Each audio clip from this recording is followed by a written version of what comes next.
Hello friends, welcome back to my channel Shipra's blog. और आज का जो मेरा टॉपिक है वो ननद भाभी को लेकर है कि ननद भाभी में क्या नोक-झोंक हो जाती है और थोड़ा सा कहते हैं ना मनमुटाव हो जाता है, क्यों होता है और क्या करना चाहिए। तो मेरा फर्स्ट पॉइंट ये है कि देखिए जब बहू आती है घर में और आपकी ननद है, देखिए कभी ननद छोटी हो, मतलब छोटी ननद है, बड़ी आपके आपके एज ग्रुप की ननद है, तो बहुत अच्छा रहता है एक बहू के लिए। जब शादी करके आती है तो उसके लिए बहुत सारी चीज़ें अच्छी हो जाती हैं। उसके लिए कहना आसान हो जाता है अपनी चीज़ों को, कुछ बताना, पीरियड्स वगैरह की बात हो, चाहे किसी भी कोई भी आपकी फ़िज़िकल कोई प्रॉब्लम हो, कुछ भी है, तो वो अपनी ननद को बोल सकती है। और ननद अपनी माँ को बहुत अच्छे से समझा सकती है चीज़ों के लिए लेकर। लेकिन वहीं अगर मैं जैसे ये चीज़ें देखती हूँ या मुझे ऐसा लगता है कि कहाँ ये लगता है, जैसे अगर मान ली बहू आपकी तबीयत ख़राब है, आपकी बहू की तबीयत ख़राब है और अगर वो अपनी ननद से बोलती है तो ननद किसी और तरीके से अपनी मम्मी को मतलब प्रेजेंट करती है कि यार ये तो हमेशा ऐसे ही करती है या ऐसा है। या फिर कल तक वो जो ननद थी वो घर में सारे जैसे होता है ना, मम्मी का पूरा हेल्प कर रही थी, सपोर्ट कर रही थी काम करने में, किचन के काम में, घर के काम में, कोई भी है। लेकिन जैसे ही भाभी आ जाती है तो वो सोचती है कि मेरी रिस्पॉन्सिबिलिटी अब कुछ भी नहीं है और अब मैंने मतलब अब भाभी है तो अब भाभी सारे काम करेगी, अब भाभी किचन देखेगी। देखिए ये अच्छी बात है और वैसे भी उसी ने ही देखना है, वही देखेगी। आप तो ननद तो शादी करके चली जाएंगी तो उसको ही देखना होगा, भाभी को ही चीज़ें देखनी होंगी। तो भाभी अगर आई है कुछ दिन, कुछ महीने अगर आप उसके साथ रहेंगी और थोड़ा सा तालमेल वैसा बना के रखेंगी जैसे आप करती थी, थोड़ा बहुत वैसे ही आप काम करिए। और तो भाभी को इतना बुरा नहीं, मतलब होता ना उनके ऊपर छोड़ना है, लेकिन धीरे धीरे करके चीज़ें छोड़नी है। अब आप ही मान लीजिए भी आप कहीं जॉब कर रही हो और जिस दिन बॉस बोले कि यार ये भी काम करना है, वो भी काम करना है, वो भी काम करना है, अचानक से आपने अभी अभी नई नई जॉब, आपने इंटरव्यू दिया, आपने अभी अभी जॉब लगी है आपकी नई नई, और एकदम से बॉस आपको काम दे देता है तो आपको कैसा लगता है? बॉस पे गुस्सा आती है ना आपको कि यार अभी मैं आई हूँ, अभी मुझे कंपनी कंपनी को थोड़ा समझने का टाइम चाहिए, मुझे थोड़ा सा ठीक। तो धीरे धीरे करके तो ऐसे ही जब वो आई है घर में तो आप सोचते हैं कि एकदम से हम उसको काम दे दें, एकदम से चीज़ें समझने लग जाए।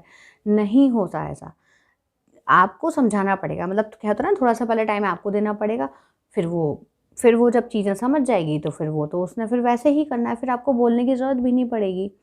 तो मतलब मैं पहले पॉइंट में यही बोलूँगी कि आपको थोड़ा-सा समय देना होगा, रिश्तों के लिए बहुत समय चाहिए होता है। देखिए रिश्तों को जानने के लिए, समझने के लिए, एक-दूसरे को अपना बनाने के लिए समय चाहिए होता है और थोड़ा-सा आपको समय देना होता है स्टार्टिंग में, फिर बाद में वो चीज़ें सॉर्ट आउट हो जाती हैं। देखिए सेकंड पॉइंट्स मेरा ये है कि हर इंसान, कोई भी इंसान संपूर्ण नहीं है, कोई भी इंसान में सर्वगुण सारे गुण नहीं हैं, कुछ ना कुछ गलतियाँ सबसे होती हैं।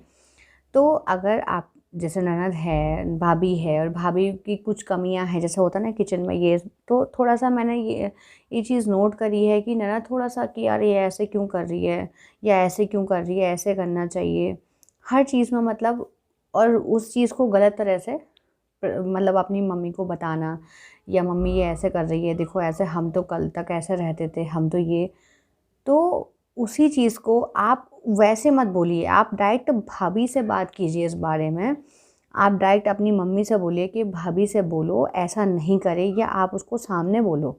ये चुगली मत करिए, क्योंकि चुगली से देखो क्या होता है, जब हम किसी की चुगली करते हैं ना, होता है ना किसी का कुछ देख लिया और फिर हमने बता दिया उसको, तो कहते हैं ना 2-3 हम अपनी तरफ से भी 2-3 देखिए बताने में हो ही जाता है। अगर कोई मैं बोलूँ ना सीधे-सीधे, तो आप 10 लोगों को एक बात बताएँगे ना, तो बात आपकी बदल-बदल के पहुँचती है। उसमें 2-3 लाइन अपनी भी लग जाती है।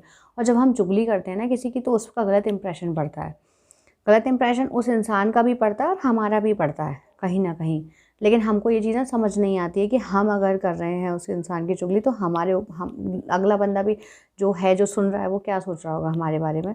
और जिसकी कर रहे हैं वो तो खैर उसने कभी सुन लिया तो वो भी क्या सोचेगा कि यार ये ऐसे बोल रही है, ऐसे तो मैंने नहीं किया था, ये चीज़ें तो नहीं हुई थी। तो कुछ भी अगर आपको बोलना है तो आप डायरेक्टली या तो भाभी को बोलो कि भाभी ऐसा नहीं ऐसा, या आपने उस दिन ऐसा किया था तो ये चीज़ें आगे से नहीं होनी चाहिए। मम्मी को बोलो सामने, लेकिन उसकी चुगली मत करो, उस चीज़ को पीछे मत। पॉइंट मैं ये बोलूँगी कि आप जैसे मम्मी की केयर कर रहे हो, या आपको लगता है, ननदों को लगता है ना कि यार हम मतलब मम्मी को बार बार पूछना। और कुछ तो मैंने देखा है कि शादी हो जाती है जब लड़कियों की, तब वो ज़्यादा ही तब उनको ज़्यादा ही मम्मी पापा से प्यार आता है, मतलब तब ज़्यादा ही वो पूछते हैं कि यार भाभी ध्यान रख रही है नहीं रख रही, या भाभी कर रही है नहीं कर रही। और हमेशा आप देखिए, माँ तो बोलेगी, ठीक है, माँ तो आपकी बोलेगी। माँ को तो लगेगा कि यार मैं अपनी बेटी से चीज़ें शेयर करूँ, या मुझे ये परेशानी हो रही है, या ये ऐसा कर रही है वो ऐसा कर रही है। वो सास हैं तो उनका कहना जायज़ है, वो चीज़ें बोलेंगी। लेकिन वहीं आप एक लड़की हो तो आपको किस एंगल में बात लेनी चाहिए और किस तरह से आपको बोलना चाहिए, ये आपको बहुत ज़रूरी है सोचना।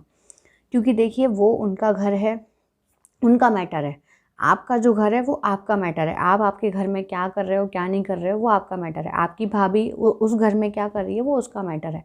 तो जो भाभी है, जो माँ है, वो अपने आप उस रिश्तों को सुलझाएंगी। आपका हमेशा यही फ़र्ज़ बनता है और आप हमेशा यही बोलिए कि भाई मेरे को नहीं पता। हाँ, कुछ वैसी प्रॉब्लम होती है तो आप अपनी मम्मी को चीज़ें बोल सकते हैं कि हाँ ठीक है ऐसा वैसा। लेकिन आप ज़्यादातर यही कोशिश कीजिए कि मम्मी यार ऐसा है, तुम्हारे घर का आपसी मैटर है, वो तुम जानो। बहुत अच्छा, बहुत अच्छी लाइन है ये, और बहुत अच्छी लाइन है ये लड़कियों के लिए जो जिनकी शादी हो जाती है और फिर घर में जैसा होता है कि मम्मी कोई बात कहती है कि यार भाई ने ऐसा कर दिया, या तेरी भाभी ऐसा, या ये लोग ऐसा नहीं सुन रहे हैं, ऐसा नहीं मान। तो सबसे अच्छा एक आपका आंसर है कि मम्मी आप हो, मैं आपकी केयर करती हूँ, मैं चाहती हूँ, लेकिन भाभी ही हैं जो आने वाले समय में आपकी केयर करेंगी, वो ही आपको देखेंगी। मैं देखने नहीं आ सकती, या मुझे इसका कोई मतलब मुझे आपके घर से कोई मतलब नहीं है। आपकी भी रेस्पेक्ट बनी रहेगी, और आपके बारे में ना भाभी का भी कभी माइंड गलत नहीं हो सकता, मतलब आप कभी भाभी भी आपके बारे में गलत नहीं सोच सकती। और हमेशा आपको वो सम्मान मिलेगा घर में। जैसे कहते हैं ना कि माँ बाप रहते हैं तो मायका रहता है। जब माँ बाप नहीं भी रहेंगे तो भी आप जाएंगी तो आपको एक रिस्पेक्ट मिलेगी उस घर में। कभी भी इंटरफेयर किसी भी चीज़ का मत कीजिएगा, ये बहुत ही गलत बात है। और देखिए, कोई भी बात हो आप नहीं कर सकते। जो भी लड़कियां हैं वो अपने माँ बाप का कैसे कर सकते हैं, मतलब आके पड़ेगी तब तो ठीक है कि चलो कोई चीज़ है, कोई प्रॉब्लम है, तब तो आपने करना है। लेकिन हो सके तो पहले भाभी और भैया को करने दीजिए, वो उसको ज़्यादा अच्छे से करेंगे।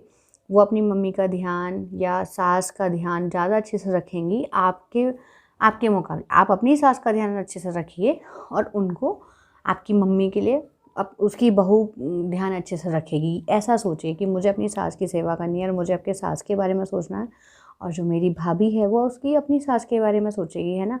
क्योंकि हमारी थिंकिंग देखिए वैसे ही काम करनी चाहिए। मैं हमेशा आप लोगों को यही बोलूँगी कि कोई भी चीज़ है, जब अगर मैं अपने पे खुद अपने पे रख के अगर आप काम कर लेंगे ना, तो वो चीज़ें बहुत अच्छी हो जाएंगी। कि यार अगर मैं ऐसा बोलूँगी, अगर यार कोई भी है, मेरे हस्बैंड है ना, मैं हूँ, मेरी सास है, और अगर यही चीज़ अगर आपकी ननद बोलेगी तो आपको गलत लगेगा ना। क्योंकि आप इतना कुछ करती हैं, रात दिन आप उनके साथ रहती हैं, और आप ही तो उनकी सेवा कर रही हैं। और अगर आपकी ही जो बेटी है उसकी भी तो कोई ननद होगी, तो अगर वो अपनी मम्मी से बोले कि मम्मी ऐसा है वैसा है, ये मेरे साथ ऐसा, या फिर जो भी है वो, तो वो भाभी के लिए गलत बोलेगी, बुरा बोलेगी, तो आपको भी तो गुस्सा आएगा ना कि यार मैं इतना काम करती हूँ, मैं रात दिन लगी रहती हूँ इनकी सेवा के लिए, मैं इतना कुछ करती हूँ, फिर भी यार मेरी जो ये ननद है वो मुझे ऐसा बोलती हैं। तो आप भी उनकी रेस्पेक्ट नहीं करोगे। तो वही चीज़ सोचनी चाहिए कि अगर मैं रहूँगी या मेरे साथ ऐसा होगा तो क्या होगा। तो आपकी भाभी जैसी भी है, जो भी है, भाभी को बोलो, मम्मी को बोलो कि ये आपका मैटर है, आप इसको सॉल्व कीजिए, मैं इसमें कुछ नहीं कर सकती। मेरा कि देखिए, जब भी आप जाते हैं अपने घर पे, जब भी आप अपने घर पे जा रहे हैं, भाभी भैया हैं, तो जैसे आप अपनी मम्मी के लिए गिफ्ट ले जाते हैं, जैसे आप अपनी मम्मी के लिए कुछ ले जाती हैं, तो वैसा ही भाभी के लिए भी लेके जाइए। वैसा ही सेम अपनी भाभी को भी गिफ्ट कीजिए आप। उससे देखिए बहुत अच्छा इंप्रेशन पड़ेगा भाभी का आपके ऊपर।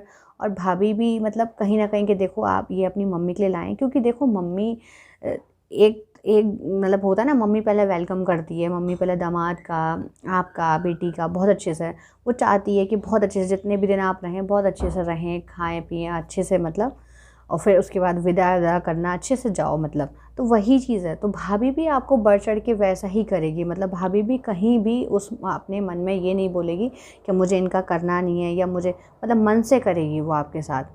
मम्मी भी अगर कर रही होंगी ना कुछ भी, मम्मी भी दे रही होंगी आपको कुछ, तो उनका भी मन करेगा आपको और देने का। और अगर आपका नेचर ऐसा नहीं होगा तो देखो भाभी, होता है ना कि दे तो इंसान कर तो देता है, एक इंसान मजबूरी में कर तो देता है, लेकिन बाद में वो सोचता है कि यार मुझे नहीं देना चाहिए था, इनका नेचर ऐसा है वैसा है। तो आप क्यों बुरे बनो उस चीज़ में। देखो जो है वो चलती रहेगी, मम्मी में और भाभी में वो सब चलता रहेगा, क्योंकि वो सास बहू हैं, लेकिन रहना उन्होंने साथ है। तो हम क्यों फालतू में, जो हम मतलब जो बेटियां हैं वो क्यों बुरा बने हम, क्योंकि हमको भी अपने घर रहना है। उन टॉपिक को यहीं पर जो मेरे 4 पॉइंट्स थे वो आप लोगों को मैंने शेयर कर दिए। और आप लोगों को अगर मेरी वीडियो अच्छी लगती है, आपको कुछ भी अच्छा लगता है मेरी वीडियो में, तो प्लीज़ मेरी वीडियो को ज़्यादा से ज़्यादा लाइक्स करें, शेयर करें, और जो मेरा चैनल है उसको सब्सक्राइब करें मच।